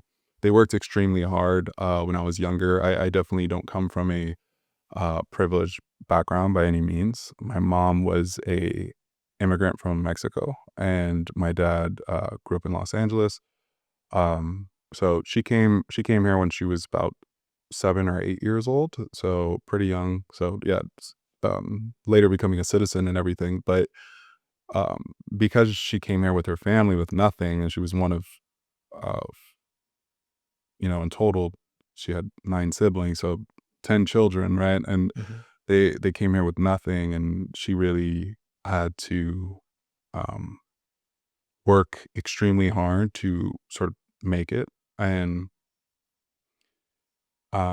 she inspired me a lot because she she actually, already having kids, would still, like, attend college courses, and I remember vividly, her professor was fine with her bringing me to class, and I think it probably had to do with, she didn't have anyone to watch me or babysit me, and so I would go with my mom to class and, sit down and be in a college class when I was probably only, like, anywhere from 7 to 9 years old, and so I've always had, like, this positive experience with academia and everything, and, definitely through those experiences, that helped give me a positive impression, and I think, like, something else too was, when I was in elementary school, being in Los Angeles, some of the I was in public school, and so some of the schools had like field trips to the Jet Propulsion Laboratory. So NASA's Jet Propulsion Laboratory in Pasadena, or yeah, Pasadena, Altadena, La Cañada. I think technically it's a La Cañada address, but anyways, so I went on a field trip when I was in, like, elementary school to the Jet Propulsion Laboratory, and that definitely blew me away. Like, I got so fascinated about science and space, and, that really, I think, was a start of my sort of, journey and trajectory into the PhD, and with my parents, but seeing my interests in space and everything, they would always get me like toys or video games based on space, and so it became more and more a part of my life in that way. And eventually, yeah, I went to um, or I'll start off first with like in high school. I would actually get bored with quite a few classes, but the classes I was most fascinated with were my physics courses and my math courses, and it was, I had, 2 physics teachers that, inspired me to go into engineering. Later on, got into, got accepted into California State University, Monterey Bay, took my first computer science class and fell in love with it from there, and so from that point on, ended up taking your, I was also in your data structures class. You taught that as well. That's So that's what that was the start. Yeah. So I was in your structures class. So I really enjoyed C++ at that time. I really liked that language. I still do till this day. It's one of my favorite languages. Because it's like it's low level, but not too low level. It's high, but it's also kind of high level. So it's a great middle ground. But yeah, so data structures, all those courses, the game development course and everything, those are all courses that fascinated me more. And I think I wasn't thinking about the PhD too much initially until I got involved in research with you and Christian. And what really pushed me was like going to VRST in 2016 and meeting all those researchers that were working on some of the coolest virtual reality and augmented reality things. it was in Munich, right? It was in Munich, Germany. We were there. Yeah, that was such a cool experience just being in Munich like that, and just I was thinking at the time like, wow, like, like all these people are coming from around the world to come to this conference and present what they, produce like research-wise. Like this is so fascinating, and all the ideas were extremely cool. And the community was super welcoming as well. So it was like something I really wanted to be a part of. And so I think after those experiences, that really inspired me to pursue uh, a PhD. And the way I sort of got to Brown was I basically, so obviously it's not the most common thing coming from a small state university to go to an institution like Brown. It's not common, but the way I did it was my game plan was basically like, okay, we had our curriculum at CSUMB, but that curriculum was mostly tailored for getting students into industry after their bachelor's. But I wanted to go to, get another degree, get a graduate degree. So what I did was, I was like, okay, what type of students go to places like Brown, Princeton, and all these top institutions? And I started thinking like, okay, let me follow Stanford's curriculum. And so I started looking up what Stanford's computer science curriculum was. And based on that curriculum, those are the courses I took in CSUMB because they weren't all required. We had certain required core courses, but we still had the other courses but they weren't necessarily required. And so I made sure to follow Stanford's course curriculum, and I think that's what prepared me and got me into the door at Brown, because I did that, and and And you had a you know, publication, and I had a which is publication. unheard of for undergrads, at least in state schools. Like literally unheard of. I think maybe Yeah. there is 500,000 students in California state system, and you were featured. I remember I got like an article from the chancellor's office about you and your research and our lab, and there was like 5 people per year who did it. Yeah, 500,000. I might exaggerate. Maybe there's, Mhm. 20. Or maybe there's even 200. Yeah, it's like 100,000, right? yeah. But it was amazing setup. And this is brilliant idea to follow the curriculum of a research-oriented university. To get Exactly. at university. Exactly. So yeah, that's what I did. I followed the curriculum, got the publication with you and Daniel, and that I would say that set me up. And at the time, yeah, that was like that publication came out in 2016. So at the time, that was yeah, very rare. Like you said, now I think, more and more students are beginning to publish, but it's still rare and it's still hard to do as an undergrad. I don't think in state school level. Sure, like if you're Oh yeah, for not at a state school level. Yeah, yeah, I'm, sure. I'm only thinking like, yeah, Yeah. You are now thinking Ivy League university. Oh, sure, they publish when they're 16 or something in higher. Yeah, that happens, right? But right. Like the new, what is it? The NERPS high school track now. That's it. Yeah. It's interesting. But yeah, so did the publication, follow the Stanford curriculum to take the required courses.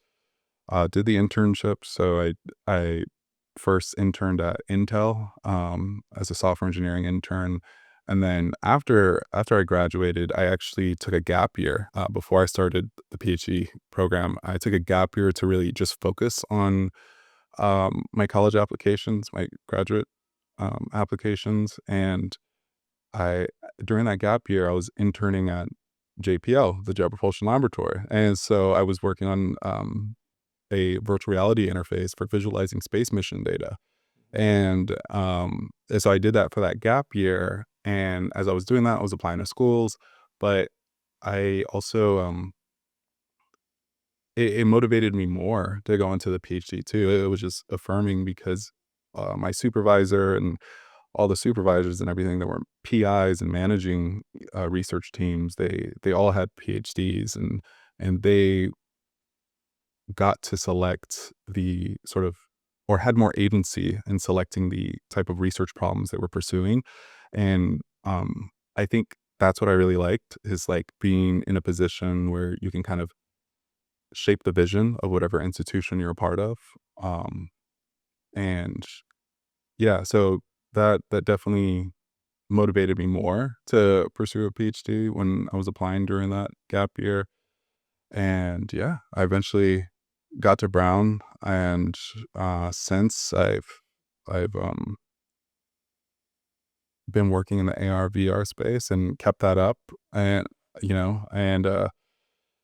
I also did internships while I've been at Brown and everything, but more research focused internships, so not software engineering, but research. And yeah, it's been a fun ride, since. And it's kind of interesting is because it's already a very accomplished ride, but at the same time you're at the beginning because you're about to finish your PhD, right? And this is like when you launch the career into real world, yeah, either academia or you need to make this huge decision, academia versus versus industry. in that area, right? Or government, right? There are three options, and that determines everything. Like the salaries at academia are so much smaller, but the safety. Like what I love about academia is that I literally can do anything. Like any idea I have, no one will question it. Like I come up with it. Like we did. Like, oh, let's do the hand bionic arm. Sure. Oh, next time let's do film inside walking inside film. Sure. Right, it's your baby, so you can do whatever. I mean, it would be maybe weird if I start to do genetic research, but Well, outside your domain, but generally HCA is very interdisciplinary, so you have a reason.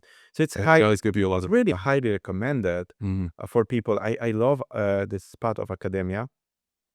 As long as you like, the only thing which should happen is the increase of salaries to a reasonable level, that we don't like always think about living and going to industry because we can't afford the mortgage, right? But other than that, it's awesome. I would like never go to industry if its salaries were the same, right? So, yeah. It's I mean, it's beautiful.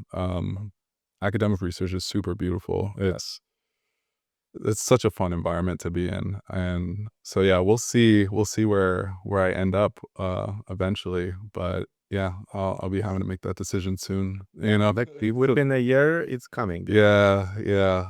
So we're gonna see where I go, but yeah, academia is very much beautiful, and regardless of where I end up, I think at some point I will, if I don't end up in academia right after this, I think at some point I will end up returning, just at a later time, because it's really hard to replicate the sort of free environment that you get in academia and in industry. I mean, there are some like industry labs that are much better at doing that, replicating that sort of academic environment better than other companies.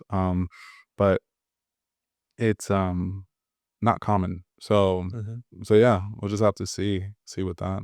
But Yeah, it's hard to say what is better initially, because when you are going for tenure, the first 6 years of academic career is extremely stressful, because that's your only almost like kind of only chance, right? Then you have to do it, and if you don't do it, you're out. Like you maybe find a job in a lower, like community college or something, but not another tenure track. But then once you have tenure, you're really free to pursue whatever research ideas you want. yeah. On the other hand, in industry, you have unlimited budgets. Like, I mean, I'm exaggerating, but if you need to buy an equipment, you buy an equipment. If you are in a good lab, they will buy it for you. You're in academics, you have to get the grants. The grants are hard to get.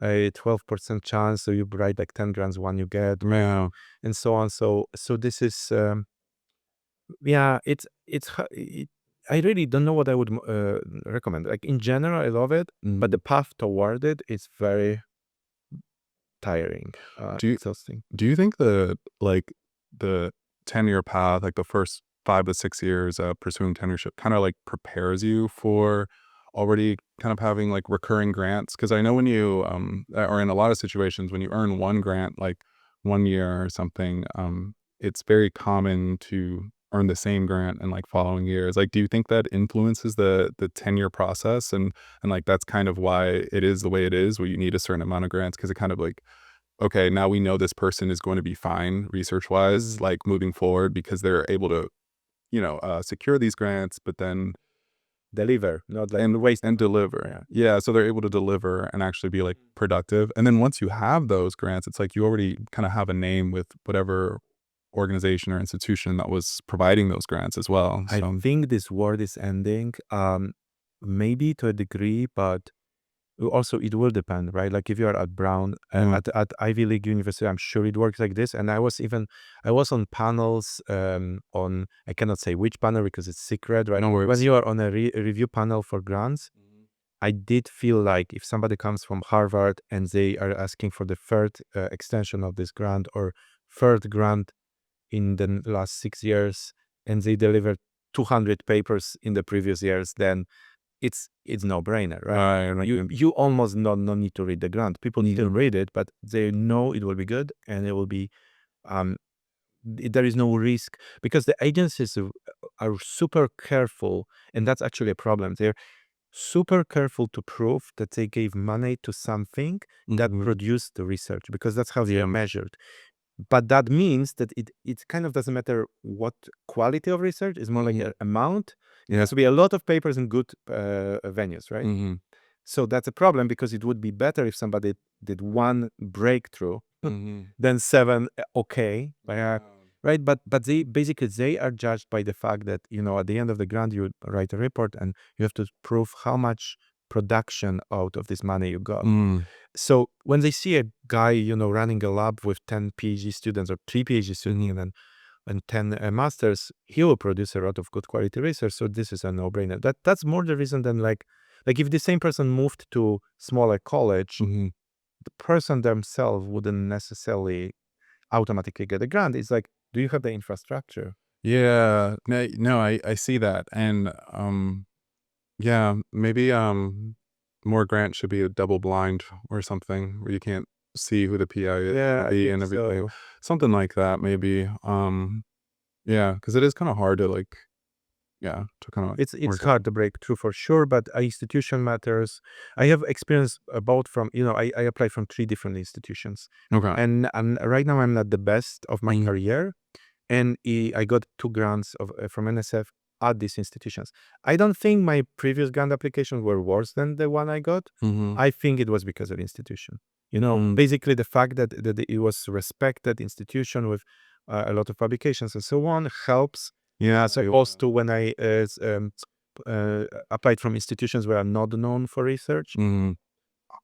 I don't see, like, from my perspective, judging the grants quality, I don't think I improved grant writing abilities. It's just the same thing, but didn't get it back then, that got it recently, right? So hard to say. I think there is an element. So I think, like, if you apply from Ivy League, it automatically gives you better chances, and it's also reflected in statistics, and it should be like this, because it's a question of trust. Like, Yeah. like there might be a genius guy applying from a small state school, but more likely that genius guy is already at Brown. Right. It's because he got there. So it's like it's not complete. It's not like nepotism.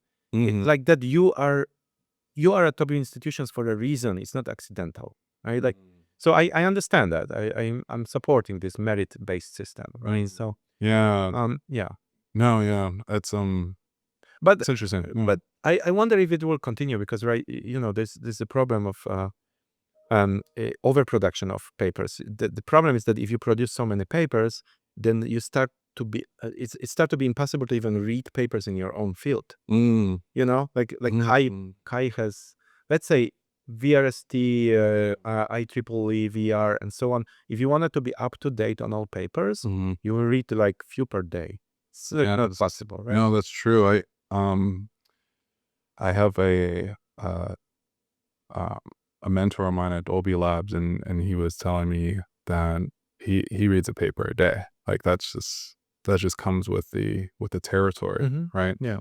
I would say PhD students are probably reading less than that, but he's in a high position in Dolby Labs, um, and like VP of a research team, and yeah, he's reading a paper a day, like at minimum. So Yeah. it's yeah. Well, now with LLMs, it really helps, because what I do now, I upload the paper to LLM and tell me the most important things in this paper, and if it's good, then I will. There's always abstract, Yeah, but abstract is not everything. That doesn't have math and so right. on. It doesn't. Yeah, it doesn't supply the methods. And okay, yeah. I think I saw like an extension or something like that. Yeah. And there's also these minute paper videos. There are some people on YouTube which do. That's really Really cool, I haven't seen that. So yeah, so Google it. It's like there are people who, like, will do really cool papers for you in 1 minute. It's almost like the research video which accompanies paper, but it's like more in depth. It's 3 minutes or 1 minute, and it's basically like a news feed for people interested in news. You got the research news feed on a paper level, not like this like Scientific American writes something which is like overblown and it's not really true. They misunderstood the paper. It's like actual paper, some professor reading it, and I like that. providing this 3-minute. I think it's called minute paper. Actually, the account on YouTube is called minute paper or 3-minute paper. That's nice Yeah. because no, absolutely. That's nice because it's like sometimes it's just about like, okay, what paper should I dive into? And so getting like a minute paper overview, it could be really nice because someone kind of I'm assuming like highlights the most important aspects and everything. And then you're like, okay, I can continue this. And they criticize it, which is very important. Oh, that's good. People are so good in selling their papers and writing Yeah. them, and you have to read the whole paper to actually realize that it was not that much contribution. Right. You are just really good writer. And you have to wait until the results to really see that. But by then it's like, I mean, that's why a lot of times when you read a paper, it's like you want to read the results first or like one of the first things you read just to make sure. But yeah, that's true. They could just be an excellent writer and you were able to, Intro is like, we changed the world, everything changes from now. Then you're like, we proved that the mouse movement overshoots by 2 millimeters according to Higgs law. Okay, good. Yeah. Not really. I guess kudos to them for persuading us to read the paper. Like like that's definitely a nice attribute to have. But yeah, like having I'm gonna look that up. It's called Minute Paper. I think so. Okay. I didn't follow it for a while, but if you Google minute paper, I think you will find few accounts, and some of them are really good. And few podcasters doing this kind of thing. Yeah, I would love to do that. No, that makes a lot of sense. To kind of have like an overview like that.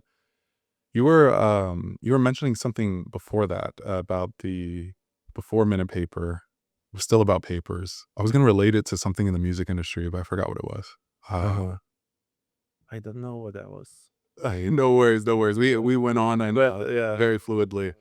But yeah, no, having a nice sample is nice. And yeah, I guess that would be like music too. Having our little sample songs and before you listen to the whole thing or purchase it, well, now people just stream everything. Oh yeah, that's a good idea. Exactly. Yeah. But let's not be so rosy about academia too. Let's go a little bit like maybe it's not that super perfect. So one thing which I noticed in HCI, right? There was few years ago I was in a conference and I think it was director of research at Google who was giving a keynote, and he basically said something like this, which was like everybody was like, "Whoa, whew," you know. Wait, so he said what? I'm sorry. he was one of the main guys at Google Research. Right. And what did he say? So what he said was like this. He said, "Look, guys, like we are working on for 20, 30 years on the biggest special interest group of HCM on Kai, and it's all cool. Like all your research is cool, nice to read. We noticed at Google, I think it's Google. I don't want to I think it was Google. It was a few years ago. That almost none of what you produce we actually implement, and often what you produce, it's actually contradictory to what we implement.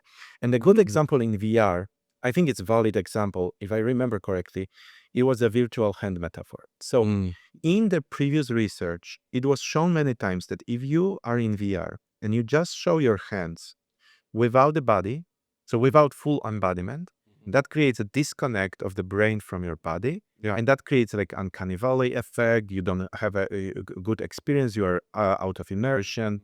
And it was given, like if you were studying the HCI VR in, let's say, 2010, you were like, oh, no, don't show hands by themselves. You have to have the whole body, right? Or use pointing techniques. Right. And then Oculus comes in and like, only we actually do that, and everybody's like doing it, and nobody's showing the full body. And I was giving as an example that all your studies showed that is wrong. Yeah. So what I mean is that there seems to be a disconnect between industry practices and the HCI research. Do you feel that? Do you see that? There can be, because obviously things done in practice for a product are going to differ from something in like a safe lab environment, like we had chatted about earlier. I think that if something is contradictory, that I feel like research is still serving its purpose though. Because if you say something in HCI is like one way, right? And but in like your discussion section, you start talking about the sort of shortcomings of your experiment or something like that. I can see someone in industry picking that up and saying like, "Hey, actually, we may be able to do something about that shortcoming, or we may be able to um, do this thing that's contradictory to their results because in practice we've seen our product like interact this way with our users or something, right?" Like the other thing with the industry is like you have access to user data too, right? A lot of people in academia don't have access to the type of user data that like someone like Meta or Apple has access to. Like that's super valuable. So it doesn't surprise me that it contradicts some HCI research. Like that's Mhm. they just have a different type of access, right? Like they also approach the world at a different angle. As you probably know, with like some research experiments and stuff, sometimes your system just needs to be good enough to work for the We call it gradware. right for the for the experiment.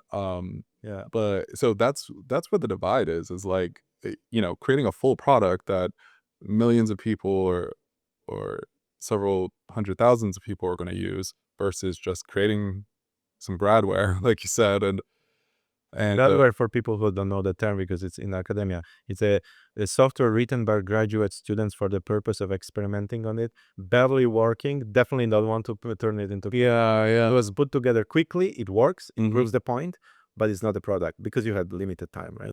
right. So yeah, like I think the divide is there simply due to the angle that industry takes. Like doing something for millions of users and having that user data and like results and revenue from that, it's contradictory to recruiting 30 participants for a VR Mhm. study. Like that's a completely different ballgame. Um, and then also there's like temporal data over time that a lot of these big companies have of like how users have adapted or changed with their technology and um, like I know there's data on how people use like Facebook or Instagram, and in fact, I want to say I may be wrong, but I want to say that Facebook only introduced Facebook Marketplace because they noticed that people were selling things on Facebook, regardless of having the marketplace thing first. So that's just an angle that you have because you have this product out there in the wild, and you can track, user data and see how people are actually using it, which may have not been the original intention, right? So I just think it's like just a different angle. I don't yeah, and different level of access, really, you know, like I am more negative about it in a sense. So, what the famous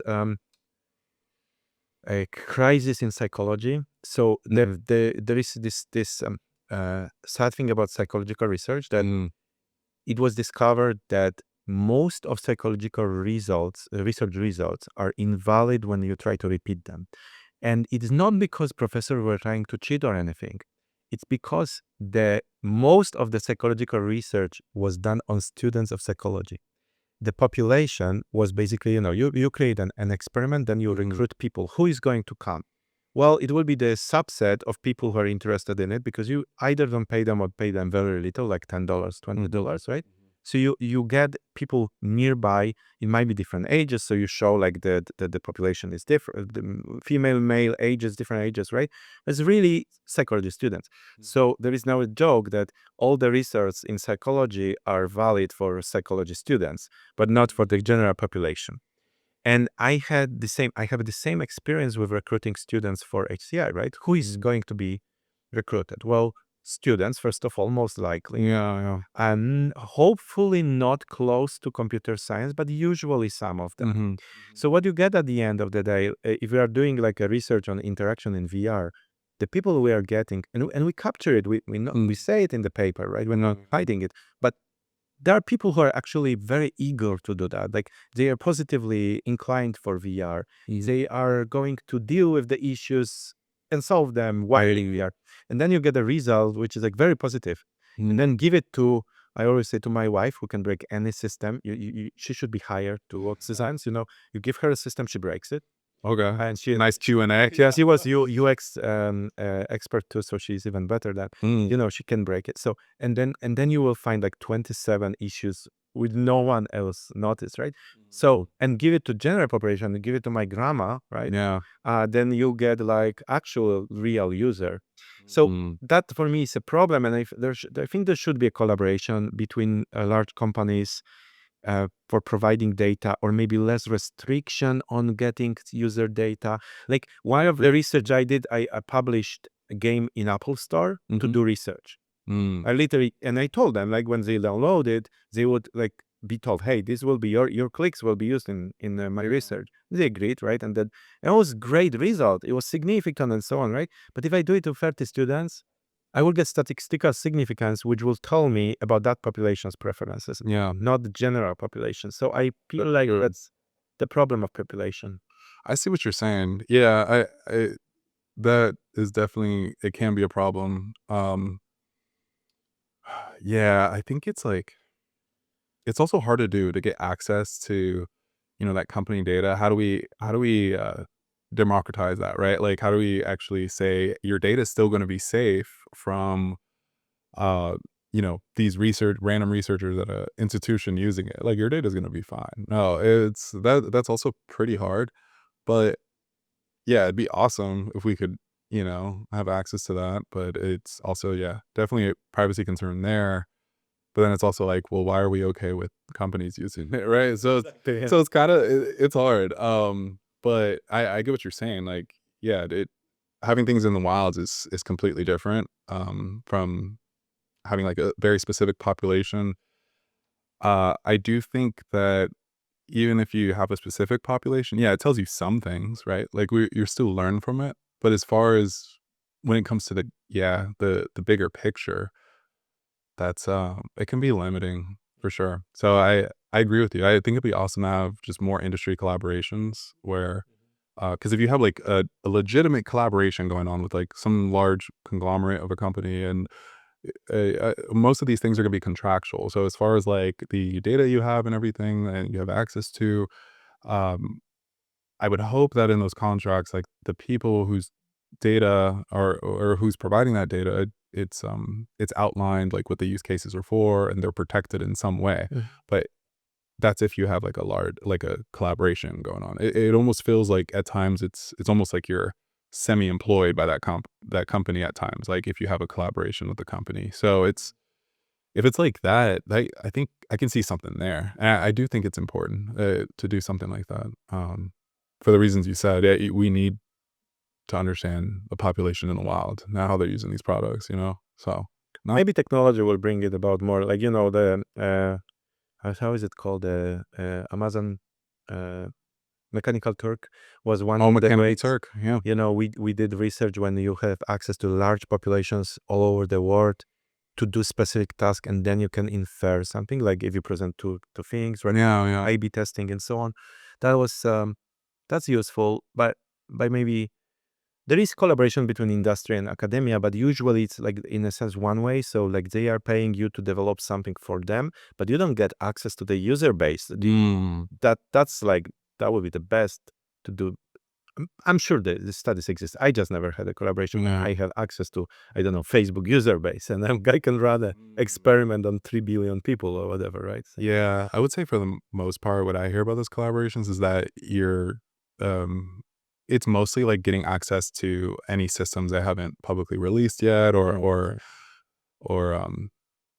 something like that, or promoting like a new system or something like that. But yeah, and I can't remember on the top of my head like a specific instance where I remember someone having access to user data like it's that. probably legally difficult and things like that. That's what I would think. Yeah, Yeah. like I think you would, honestly, to do that, I think you would need to be employed in some aspect, like, for it to make sense, but not completely sure. Yeah. All right, but after complaining a little bit about this, let's kind of uh, finish this up with more positive vision of Yes. Yeah. what do you think is the future of VR, AR world and positive transhumanism. How do you imagine this? What do you think will happen? Oh, I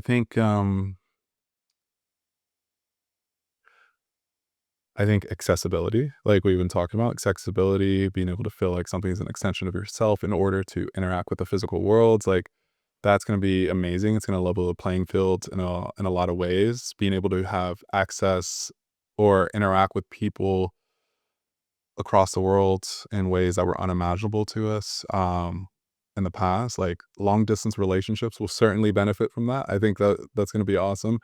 Um, but I also think like, yeah, when exploring the cosmos and space and, like I said, like being able to teleoperate a robot that can go places we can't, but feel like we're in the robot's body. I think that's another pretty amazing thing we can do. And, being able to sort of have or being able to like essentially practice alchemy in a way, right? Like playing an instrument in VR that I didn't have physically in doing this. I think this sort of sense of magic, we can call it, is just inspirational to the human being and motivational.